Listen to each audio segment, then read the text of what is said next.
नमस्कार, आप देख रहे हैं न्यूज 24। आपके साथ मैं हूं प्रत्युष खरे। हरियाणा में पिछले 10 दिनों से चल रहा जाट आंदोलन भले ही अब थोड़ा नरम पड़ गया हो, लेकिन पिछले 10 दिनों में इसने लोगों को इतने जख्म दिए हैं कि उन्हें भरने में लंबा वक्त लग जाएगा। इस हिंसक आंदोलन ने कई लोगों की जिंदगी की सारी कमाई जला दी।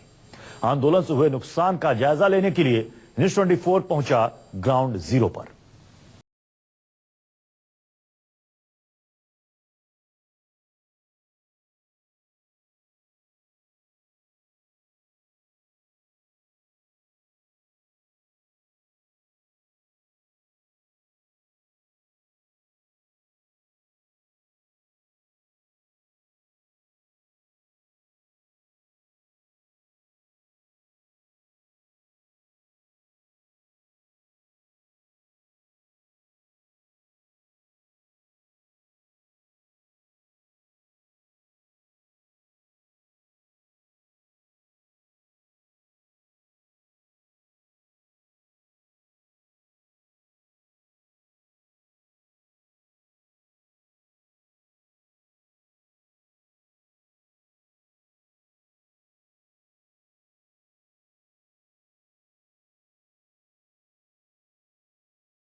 दिया जाता था। जाट आरक्षण को लेकर ऐसे में हरियाणा के अंदर अभी भी हालात बड़े खराब हैं। सीधे तौर पर अगर कहा जाए तो रोड अभी तक ब्लॉक हैं, खुले नहीं हैं। हालांकि केंद्र सरकार ने लगातार जाट आंदोलनकारियों से बातचीत करने का प्रयास किया, समझाने का प्रयास किया, बातचीत हुई भी, लेकिन अभी भी आंदोलनकारी लगातार ये कह रहे हैं कि जब तक उनको लिखित में आश्वासन नहीं मिलता, लिखित में सरकार से बातचीत नहीं होती, तब तक वो अपना आंदोलन वापस नहीं लेंगे और रोड नहीं खोलेंगे। ऐसे में अगर आपको हरियाणा से आगे बढ़ना है, यानी कि दिल्ली से हरियाणा आप जैसे क्रॉस करेंगे, जगह जगह आपको रोड ब्लॉक मिलेगा और आप फिलहाल आगे नहीं बढ़ पाएंगे। ये है सापला, रोहतक से करीब 25 किलोमीटर पहले। इस जगह से ही आंदोलन की शुरुआत हुई थी और देखते ही देखते पूरे हरियाणा में ये आग की तरह फैल गया। ये स्थान है सापला।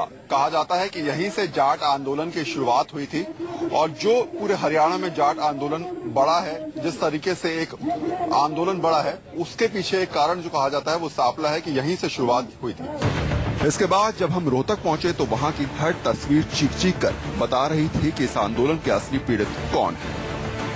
हरियाणा में जाट आंदोलन की वजह से जगह जगह हजारों करोड़ों की संपत्ति का नुकसान हुआ। ऐसे में एक तस्वीर मैं आपको दिखाऊंगा, रोहतक की है। रोहतक के अंदर जैसे हमने एंट्री करी, सबसे पहली तस्वीर हमें ये ट्रैक्टर नजर आया, जो अपने आप में इस बात का सबूत है कि किस तरीके से इस आंदोलन ने उग्र रूप धारण किया था और जगह जगह संपत्तियों को नुकसान पहुंचाया गया था। ये पानी का टैंकर है, इसको पहले आगे के हिस्से को पूरी तरीके से जला दिया गया है। इसके साथ साथ दूसरे हिस्से को किस तरीके से नुकसान पहुंचाया गया है ये दिखाया जा सकता है कि, और ये समझने के लिए काफी है किस तरीके से जाट आंदोलन की वजह से हरियाणा के अंदर जगह जगह संपत्तियों को नुकसान पहुंचाया गया है।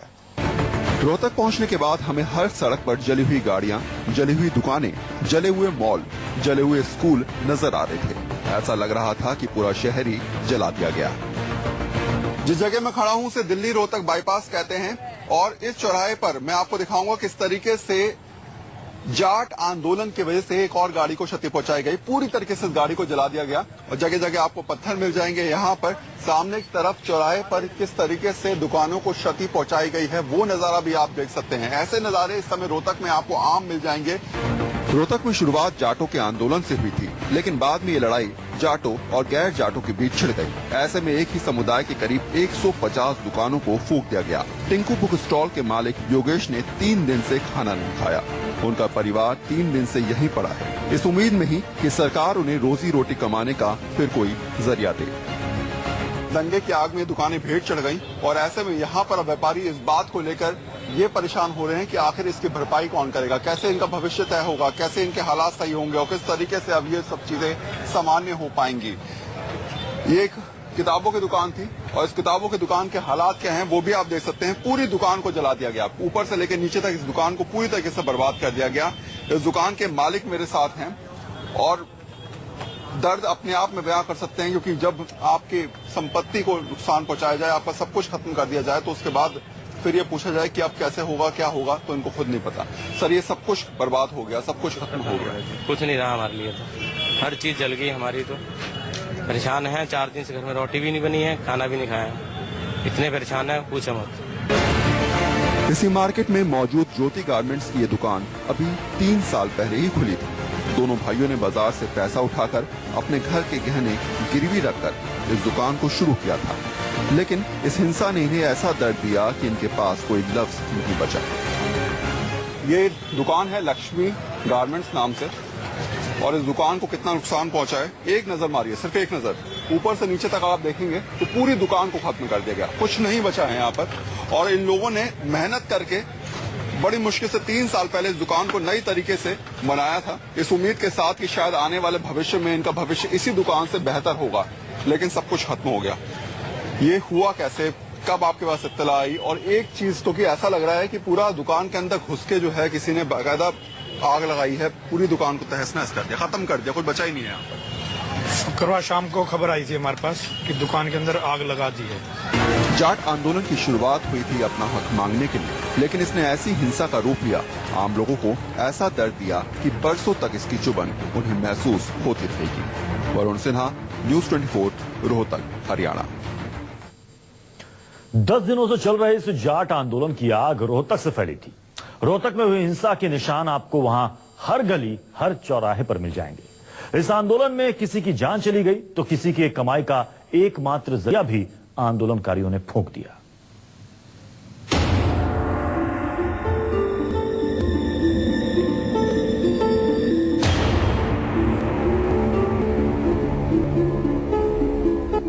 रोहतक गली हर चौराहे पर हिंसक आंदोलन के निशान मिल जाएंगे।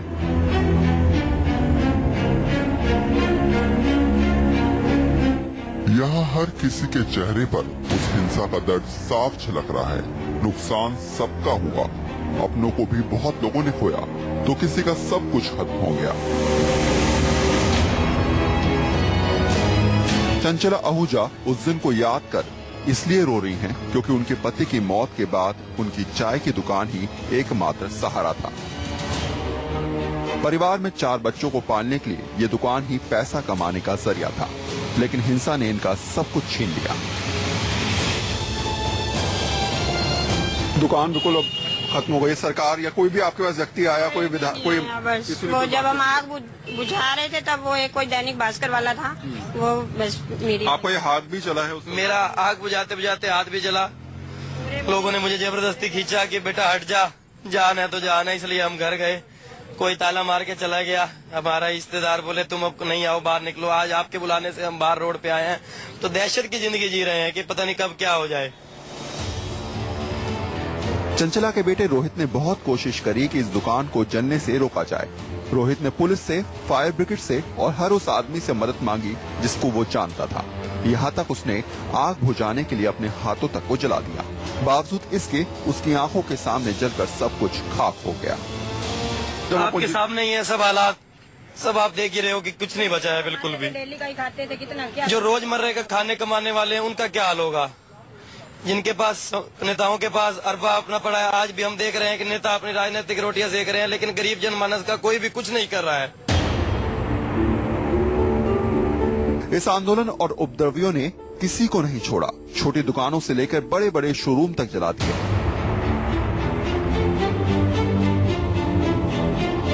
रोहतक का सबसे पुराना कार शोरूम भी इस आंदोलन की भेंट चढ़ गया।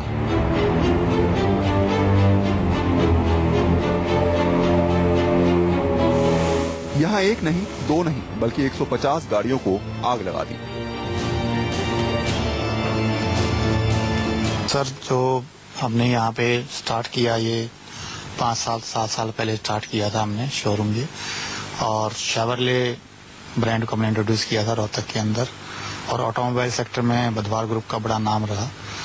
और इस शोरूम को बनाने में बहुत मेहनत लगी, बहुत पैसा लगा, बहुत दुख मन आज कर रहा है कि हमारा कि इसमें ये हालात ये हो गया कि कोई गाड़ी आप सिंगल देख रहे हैं, यहाँ 100-150 गाड़ी के करीब हैं, जिसमें कस्टमर की गाड़ी भी थी और वॉक्स वैगन का भी हमारा यहाँ कुछ गाड़ियाँ खड़ी कर रखी थी हमने। तो इसमें मेरे को नहीं लगता कोई गाड़ी इसमें कुछ बचा होगा। जाट आरक्षण की मांग को लेकर पिछले 9 दिनों में जो कुछ हुआ वो इतना नुकसान कर गया कि इसकी भरपाई करना बहुत मुश्किल है। आंदोलन की वजह से जाटों को हो सकता है कि आने वाले दिनों में आरक्षण मिल जाए, लेकिन इस आंदोलन ने जिनका सब कुछ छीन लिया उन्हें क्या मिलेगा। Varun Sinha, news 24, Rohtak, Haryana.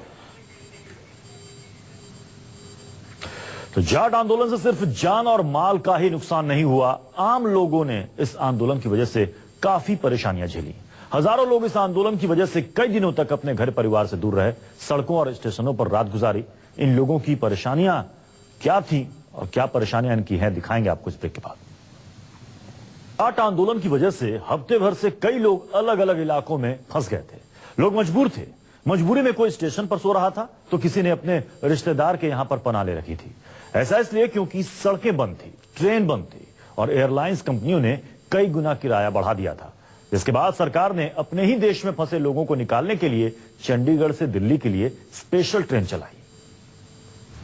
Railway station पर बैठे इन लोगों के लिए ये सपने जैसा ही है कि अपने घर वापस लौट रहे हैं। अपने ही देश में ये लोग इतने बुरे फंस जाएंगे इन्होंने शायद ही सोचा था, लेकिन स्टेशन पर खड़ी ये ट्रेन इन हजारों लोगों के लिए उम्मीद की किरण लाई। जो पानीपत, अंबाला और सोनीपत का रेल ट्रैक है उस पर तो फिलहाल प्रदर्शनकारी तो हट गए हैं, लेकिन उस ट्रैक को जगह जगह डैमेज किया गया है, उसकी रिपेयरिंग चल रही है। इसी वजह से ये जो ट्रेन चलाई गई है, स्पेशल ट्रेन, ये सहारनपुर के रास्ते दिल्ली पहुंचेगी। दिल्ली के आनंद विहार रेलवे स्टेशन पर ये ट्रेन पहुंचेगी और एक राहत है क्योंकि इस ट्रेन पर जाने वाले लोग, देखिए कितने लोग चंडीगढ़ में फंसे हुए थे, तमाम लोग यहाँ पर लाइनों में खड़े हैं। सर, कितने दिन से अपना दिल्ली पहुंचने की कोशिश कर रहे थे आप? मेरी बिटिया ने जाना होता है, she is employed as a manager in Delhi और गुड़गांव। अच्छा, गुड़गांव में वो है। तो कितने दिन से वो यहाँ पर थी और कब से जाने की कोशिश कर रही है? वो सैटरडे संडे नाइट जाती है, लेकिन आज ट्यूसडे हो गया, शी अभी जा नहीं पाई है। जाट आंदोलन की वजह से ये लोग पंजाब और हरियाणा में कई दिनों से फंसे हुए थे। रेल और सड़कें बंद पड़ी थी और एयरलाइंस कंपनी और टैक्सी वालों ने मजबूरी का फायदा उठाते हुए किराया इतना बढ़ा दिया कि लोगों के पास घर जाने का कोई जरिया नहीं बचा। हम लोग यहाँ पे फ्राइडे आए थे, लास्ट फ्राइडे को। हम लोग कल रोड से जाने की भी कोशिश की, टैक्सी हायर की। कितने रुपए में टैक्सी हायर किया? हमें दोनों का 1,000 लिया, 2,000 उसने चार्ज किया। तो वहाँ पे समाल खां के पास फिर से वो उनका आग वगैरह लगा दी उन्होंने, ट्रेन जला दी। तो मैं फैमिली के साथ था, तो फिर से वहाँ से मेरे को वापस लौटना पड़ा। तो एयरलाइन से जाने की कोशिश नहीं की आप लोगों ने? एयरलाइंस के फेयर ही इतने ज्यादा दिखा रहा था, 50,000 की टिकट दिखा रहा था, तो उसमें तो हमारी हिम्मत नहीं हुई। 4 पर्सन का चार्ज करता है 2 lakhs, that's not in our reach. ये सारे यात्री 5 से 6 दिन से यहाँ फंसे हुए हैं। कोई अपने रिश्तेदारों के घर रह रहा था, कोई होटलों में, तो किसी ने प्लेटफॉर्म में सोकर दिन गुजारे। कितने दिन से आप लोग फंसे थे? 2-3 दिनों से फंसे हुए हैं यहाँ पर। तो अब ये ट्रेन चल रही है, इसमें भी काफी फोर्स लगाई गई है। आपको थोड़ा सा इस पर भी डर है कि रास्ते में फिर कोई वायलेंस हो, कोई तोड़फोड़ की कोशिश? हाँ, वही वो डर है। एक बार दिल्ली पहुँच जाए तो इट विल बी गुड, हम अपने काम पे जा सकते हैं। तो चंडीगढ़ से दिल्ली जा रहे हैं, ऐसा लग रहा है कि ये सीरिया या कहीं किसी और जगह से निकल के दिल्ली पहुंच रहे हैं। वही चीज है, मतलब हर रोज कुछ ना कुछ न्यूज में सुनने को आ रहा है, तो जस्ट होप कि सभी सेफली पहुँच जाए। इन लोगों ने कई बार अपने बच्चों और परिवार के साथ सड़क से जाने की कोशिश की, लेकिन रास्ते में चल रहे उग्र प्रदर्शन, आगजनी और गोलियां चलती देख ये लोग वापस लौट आए। वायलेंस जो हो रहा था, बच्चों के साथ आप थे, तो काफी डर भरे रहे पीछे के दिन? बहुत डर गए थे हम लोग, कल कुछ समझ रहा ही नहीं था, इसलिए हम लोग ने फिर उधर से रोहतक से हम लोग रिटर्न घूम के वाली चले। चंडीगढ़ में हम लोग सेफ है, तो हम लोग उधर चंडीगढ़ आ गए रिटर्न। इस जाट आंदोलन की वजह से किन्हीं बच्चों का एग्जाम छूटा, तो मनाली और वैष्णो देवी घूमने गए लोग चंडीगढ़ में आकर फंस गए। बस अब उम्मीद यही है कि स्पेशल ट्रेन से वो अपने घर लौट ही जाएंगे। दिल्ली पहुंचना ऐसा हो गया जैसे सीरिया या पाकिस्तान या कहीं वो किसी और मुल्क में फंस गए थे और वहां से उनको बचाने के लिए ट्रेन आई हो। कुछ ऐसे ही हालात यहाँ पर हैं और फिलहाल ये ट्रेन यहाँ से निकल चुकी है और ये ट्रेन अब दिल्ली की तरफ जा रही है। हम भी उम्मीद कर रहे हैं कि इसके अंदर जो लोग हैं, जो यात्री हैं, जो कि फंसे हुए थे काफी लंबे वक्त से चंडीगढ़ में, पंजाब में, हरियाणा में, हिमाचल में, वो सुरक्षित अपने घरों में पहुंचे और लोग राहत की सांस लें।